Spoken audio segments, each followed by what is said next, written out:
My guest today, when I think about him, I think the word longevity, and he's so inspiring just because he's had a career that has been over so many decades.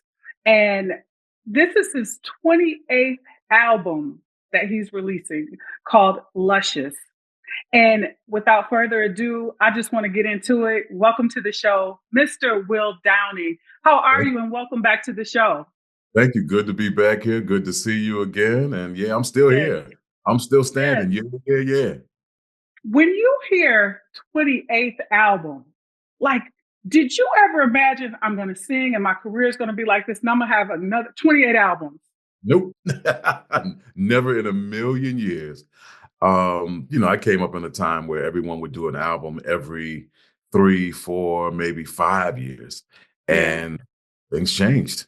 You know, yeah, the advent of the internet came upon us, and it's like, what used to be, was do less, so that you can oversaturate the market with your name and your likeness and all that stuff. Since yeah, the internet, it's like people can't get enough of your music or what you're doing. I mean, and that goes for everybody, as not just me, but people yeah. just want more. You release something, and they're like, "Well, what you got now?" Like, I just released something. Yeah, I heard that. Well, what you got? So it's like, before you know it, you got, like me, 28. You just keep recording. You just keep doing God is good. Won't he will, huh? it. Won't he? Will. Yeah, all the time. You joined the show my first year of the Hybrid Soul in 22. And since that time, you had two whole albums released since we did we talked about Sophisticated Soul. Uh-huh. Um, between that time since you've been from 22 till now, how has life been for you? Well, crazy. I mean, Yeah, we interviewed in 22. Since then, I mean, life happens, and life doesn't happen. My daughter passed away in 2023, and that was about as traumatic and dramatic a thing that could happen in anyone's life, yeah, and changed everything for me. So yeah, I mean, so 23, I recorded about it. I recorded, how I felt about, losing her and missing her and celebrating her life and all of that. So that was the next album. And I think we did like two more after that. So we maybe three in since, the last wow. time we. Yeah. How as a parent, I know that it changes your life, but in your music, and my condolences as well to you and your family, you and your wife. How did that change in your music?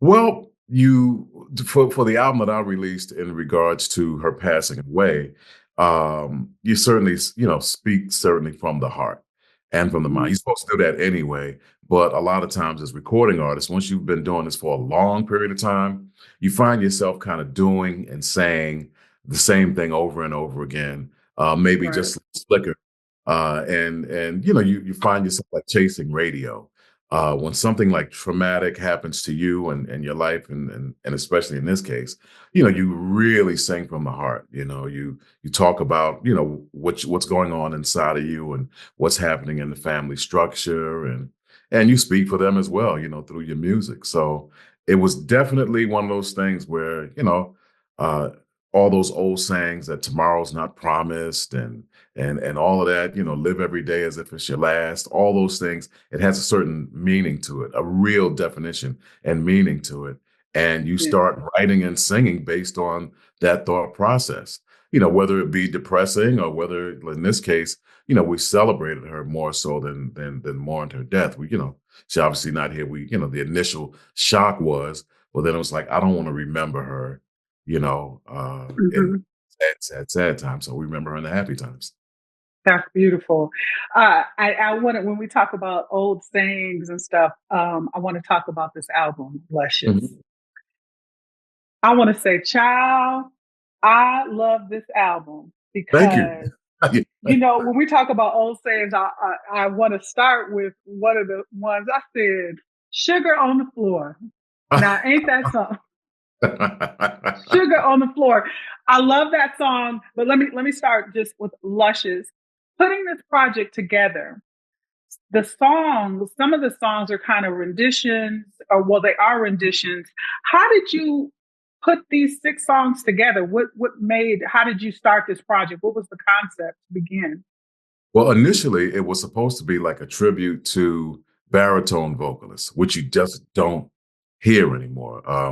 Crooners, baritone vocalists, and for those who don't know what baritones are, gentlemen with lower voices. Mm-hmm. We're not quite Barry White status. We ain't that low, but we're kind of in the Isaac Hayes. And some of the folks that I paid tribute to were in that range. Your Johnny Hartmans, like your old singers, and for some reason, balladeers and baritone singers just kind of got. I don't know if they got pushed off to the side or I don't know what the hell happened, but you just didn't hear brothers singing low anymore. Right. And I decided to pay tribute to the folks that I kind of mimicked when I was coming up, when my voice changed. And they were the ones that I kind of followed and listened to. So it started out that way. And then somewhere along the way, I got songs like Mama Used to Say, which was a junior song Yeah. initially. Junior, and he sang in a much higher tone. And I just kind of dropped it down and slowed it down and sort of, morphed it into whatever the hell it is now. But so it took a turn somewhere along the way. And then it got to a point after I did about 6 songs, after we got the 6 songs, I was like, this sounds right. Let's just go. Yeah. It Yeah. sounds complete. I have nothing else I have to say. I'm good with it. I'm good with it lyrically. I'm good with it vocally. I'm good with it production wise. I'm good with it. So let's go. Recording 28 albums. Was Mhm. there anything different going in the studio, putting this project together that you maybe learned about yourself or tweaked putting this project together? Well, this one was a lot of fun to do Mhm. because musically it kind of harkens back to the early part of my career. Like when I did albums like A Dream Fulfilled, which had like I Try and I Go Crazy and She. They were more kind of jazz R&B as opposed to the albums that I've done in the past have been more R&B with jazz overtones. So we just sort of flipped the priority musically. So I had a lot of fun recording this. Um, will it be my most popular album based on like what's out there right now? I doubt it. But at some point you have to do music because you thoroughly enjoy doing it and you believe that there's other people out there that will enjoy it as well. So that's what I did. It's a little slower than I normally do, pace wise. But I mean, I just love each song, and I don't think that we as recording artists need to be put into a box or punched into a corner, and we stay there. It's kind of like it's music. It's supposed to. Yeah. It can't be cookie cutter. It can't be everything that you're hearing on the radio, cut and paste. It can't be that. So I decided to go back to my roots and make it a little bit more jazzier, a lot more musical, a lot more live instrumentation, more performance vocal than kind of like get a line, get 2 lines, stop, punch in. So these are like performances, and you kind of go from there. So the process was a little different. It was a little bit more old school, but it was probably the most fun I've had recording an album in a long time. Well, let me tell you, from an R&B lover and someone that's coming down from the year from 2024, it's a vibe, Will. It Oh, is a vibe. I love this album. I want to talk about some of the songs, and I spoke first about Sugar on the Floor. mhm. That's just, when I listened to this album, it was so many old sayings that you may have heard your auntie or your grandmother saying. I was like, wow, Sugar on the Floor is something else Yeah. to be that. Yeah, it was a song done by Etta James. And Etta James is, for most people who are not like music heads, she's known for the song At Last. At last, my love is coming last. That's her signature song. That was her signature Yeah. song.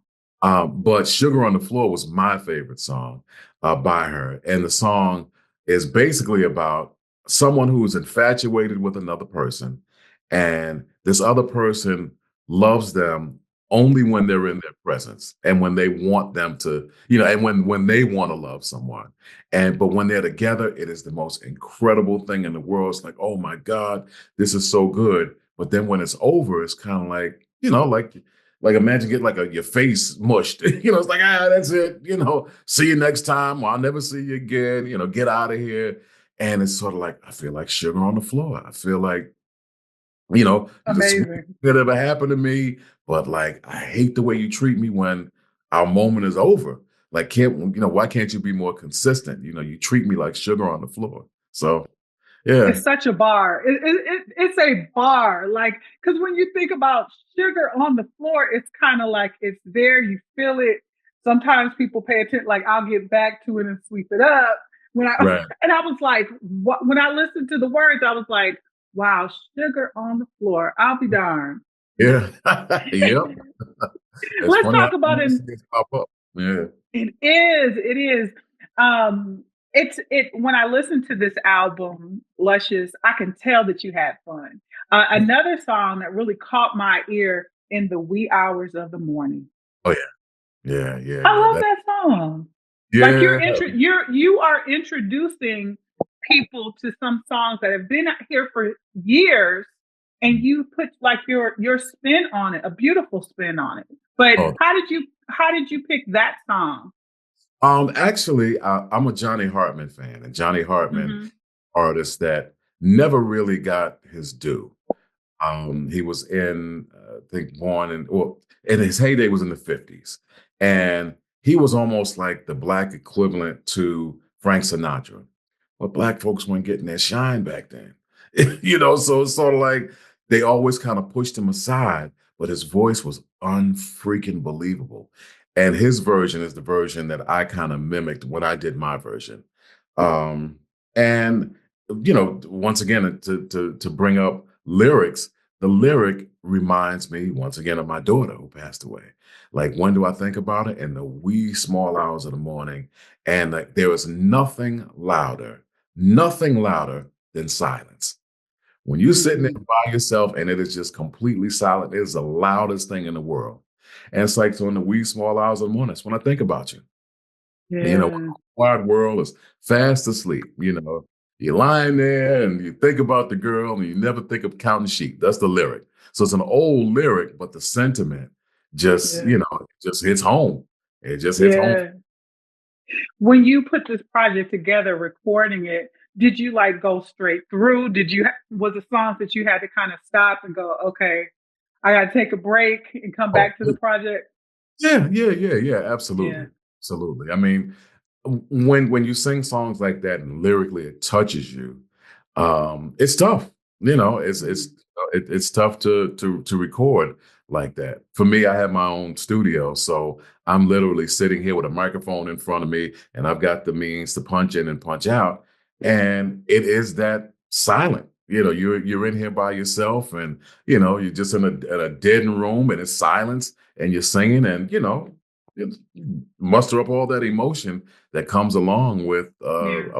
that you can identify with. Beautiful. And as we speak about that, I would love to know recording the song Rashida. Mhm. Oh my goodness. Beautiful, touching. Um, the way that you sung that song made me envision Rashida, Uh-huh. whoever she is. You know, it's Mhm, pretty. mhm. Well, And that go ahead. song, I didn't mean to cut you off, but that song is originally done by Jon Lucien, and a lot Mm-hmm. of people don't remember Jon Lucien. He was an incredible vocalist. He was from the island of, I think, Tortola, Mm-hmm. and he had an incredible voice. And later in life, I got to know John, and we became friends. And I tell people all the time, when John and I would go out or we'd meet someplace, it was almost like when he started speaking, it was almost as if you weren't in the room. Like, women would go crazy when they would hear John speak, and they get crazier when they heard him sing. But when you Yeah. heard him, he had this accent, and he would, he'd be like, "Oh yes, yeah, yes, you remind me of Rashida," and all the women would turn around and go, like, "Where you from?" And I'm sitting there going, I'm from Brooklyn. They're like, hey, forget you. What about this dude here? Like, Right, oh, right, yes, you're an island flower. And I'm like, God damn, John, really? Really, brother? So with the same sensation and the same feelings that you got when you heard Rashida is the same thing that we all got when we heard the original, when he's singing about, this woman from where he was from. And once again, it's a situation where the gentleman seemed to be really infatuated with the woman, and she was a sometime lover. Like she was there when she was there, and then she turned her back on him and left. And it's like, and then she comes back. It's like, well, I'm here, and it's like, I don't want you no more. I needed right, you. And like, where'd you go when I needed you? You ran away, and right. and now you want me, and like, I don't want you. I mean, I'm good. I'm good. She's pleading, oh, darling, come to me. Rashida needs your loving. So I've always been there, but I ain't going to be that fool no more. So that's kind of what this song is all about. I love a good songwriter. I'm li- I love good lyrics. When you speak about the songs and the people that you're kind of giving homage to, it reminds me of Oprah just spoke about all of her mentors have passed away now. Quincy, Nelson Mandela, Tina Turner, and I think it was Sidney Poitier. I think it Right. was four of them. I may have missed one. I'm curious to know who have been your mentors and just paying tribute to these people. What does it mean for you carrying the legacy for your mentors and the people that you're paying tribute to? Well, it means everything. I mean, and a Mm-hmm. lot of them I pay tribute to on this album, with your Etta James and your Johnny Hartmans and your Jon Luciens of the world. Um, and Luther Vandross was a huge influence on me. Al Jarreau was a huge influence on me. So to continue that legacy means everything because someone did it when, the generation before me and the generation before them. And I think that radio, unfortunately, has gotten to the point where we become very, very narrow minded and we don't reach back and teach our young folk that, like, I know this is hard to believe, but there was an industry, there was music before you got here. Yeah. And, and sometimes they need to know that. Yeah. When I was coming up, we would get in my parents' car, my dad's car, and you couldn't touch the radio. So you had to listen to what he was listening to. And it wasn't about like putting on no headphones. There weren't any headphones back then. It was sort of like, it was a radio and that's, you had an 8-track or whatever the heck it was in your car. And that's what you listened to. But with that process, I learned about all the vocalists that he enjoyed listening to and how it influenced my life. So like your Mm-hmm. Lou Rawls of the world, or your Eddie Kendricks, or your David Ruffins, or your Temptations, or I can go on and on and on and on and on. You don't realize like how important that is that young people kind of hear the folks that came before them. And you can pull from that as being an artist. As far as I'm concerned, there's some real gems there that you need to kind of reach back, listen to, and learn. So Yeah. I don't mind holding up the flag for what I consider to be classic and real R&B and or traditional jazz and or contemporary jazz. And I'm wrong with that. I love it. Yeah. Was there ever a time in your career that you felt like when there was the newer generation coming up that you felt like I got to make a song like this, or I got to make a song like that to fit in? I've done it in the past and it didn't fare well. Mm-hmm. And I make the mistake that a lot of artists make. You see young up and coming artists who are getting more shine than than you get, and the shine that you used to get. And Mm-hmm. you start thinking to yourself, well, I can sing better than they can. I can play better than they can. If I Right. did what they're doing and I incorporated my stuff, it should work. And then people will hear it and they'll realize that I'm better than, and you should be playing me. And it never works. It's like it's a vibe sort of thing. It's someone else's turn. There's a sound that they all can identify with, and you don't fit in that, and you can't Yeah. force into that. So just when you were coming up organically, folks that were your age gravitated to what you were doing. So that's what's happening. It's history repeating itself. And, people know fraud when they hear it. Like, just be yourself. Be yourself. That's how you became who you are Yeah. musically and artistically. So be yourself. Yeah. The title of your album, Luscious. How did you come up with that name? Well, I wish I could say I was a smart one and I titled it, but I didn't. I have a friend in Philadelphia, one of my dearest friends, Deanna Williams, and she has I know entitled. her. Oh, do you know Deanna? Yeah, The legend, yes. yeah, yeah, yeah. So Deanna has titled probably 4 or 5, maybe 6 of my album titles. She has a better command of the English language than I do, and she always has a Wow. very skillful way of talking. And we've been friends for, Jesus, I can't count the amount of years, probably 30 since the beginning. I mean, 35, 36 years. And Wow. when you talk to her, she just uses words that like, men don't use, certainly I don't use. And so I always play music for her and I say, so what do you think? So, oh my God, it's so luscious. It's luscious, Will. It's like, okay, got it. And I write it down like luscious. That's the name of the album. And so I she love it. yeah, she's titled. I'm looking at behind me because I got like an album wall, uh, and so she's entitled "Sensual Journey," "Soul Symphony," "Lust, Love, and Lies." So she's done quite a few of them. So if it ain't broke, Wow. fix it. So I always That's send it to right. her. Yeah, like what do you That's think? right. So I love that. When we talked about, just you doing you when I saw the listing of Mama Used to Say. mhm. Um, Junior did it. And I was like, when it started, because I was like, I wonder if he's gonna do that version, like what speed is it gonna be in? And I was pleasantly surprised because I really love it. And just it made me listen to the lyrics again. Right, right, And right. I'm curious to know what made you pick that song. It's that song is so timely in the world we live in now. Yeah, yeah, yeah. Well, first and foremost, thank you.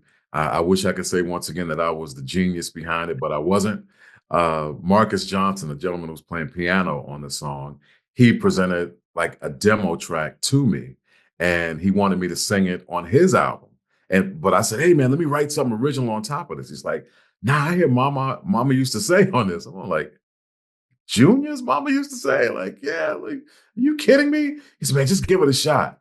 And so I sat here and reworked it and, just sort of carved it up and made it work. And it works. And as you say, it does make you kind of pay attention to what the lyric really is. Because, Junior's version was more of a dance version. And I remember partying to it, but I don't remember like really absorbing the lyrics of the song. And when you Yeah. hear it down, it really kind of makes you like, oh yeah, my mama said that stuff too. Like, what's your rush? Like, take your time, take it in your stride. Yeah. Would you live your life? But like, so those mama's pearls, stuff, Yeah. the wisdom that would come out of each one of our mothers and or folks that have raised you, their faces, so and their minds. Yeah. So great lyric. What it's amazing lyric. It made me listen to it again, like, dang, that's so true.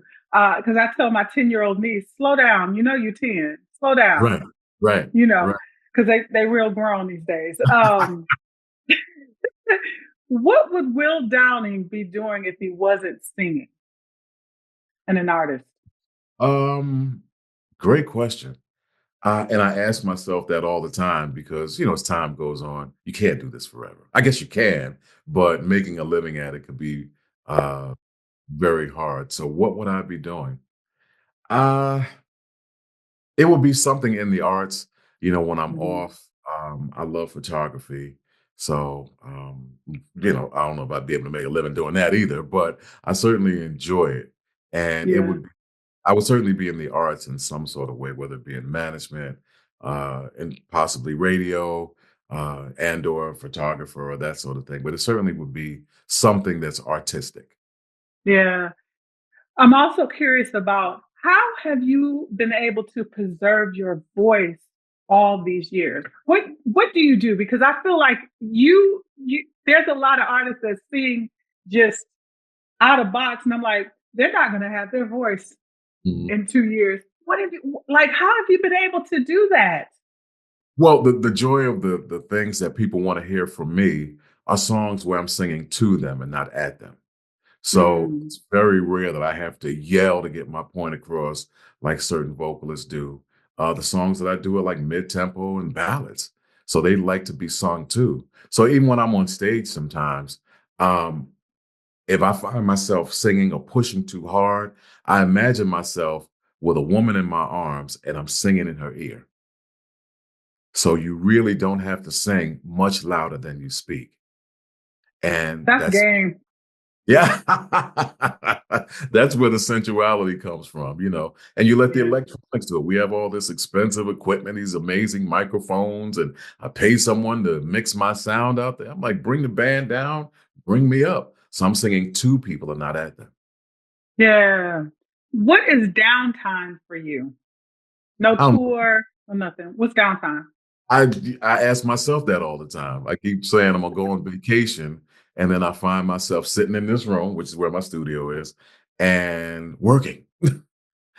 I don't know. I've been working so much and at this pace for the last, close to 40 years. I don't know what to do. So when I Right. do have downtime, I enjoy sports. I love, watching sports. Um, I love the arts. So, when I'm out and about and we're in a city, I'll get out and do something artistic. I'll go to a museum or hit the movies or whatever it might be. But, my downtime is pretty much centered around that. My kids are grown now. My youngest is 28, and so uh, can't get her to hang out with you for nothing. My oldest is 40. He'll be 40 this Yeah. year. So it's kind of like, hey, don't nobody want nothing, no business with you. My grandson is 13 and he's out on the West Coast, so I don't see him. So it's sort of like, yeah, you better find something to do. So those are things that I enjoy. I love that. Um, when I think about just your whole catalog, your legacy, what is it if you had to pick 3 words? What are words that will represent Will Downing and his legacy? 3 words? True recording artist. Mhm. That's what I would say. That's what I would say. True recording artist. I figure while you're here and you still have breath in your body and you have something to say, then say it. Because the way things are with life these days, you're here and then you ain't.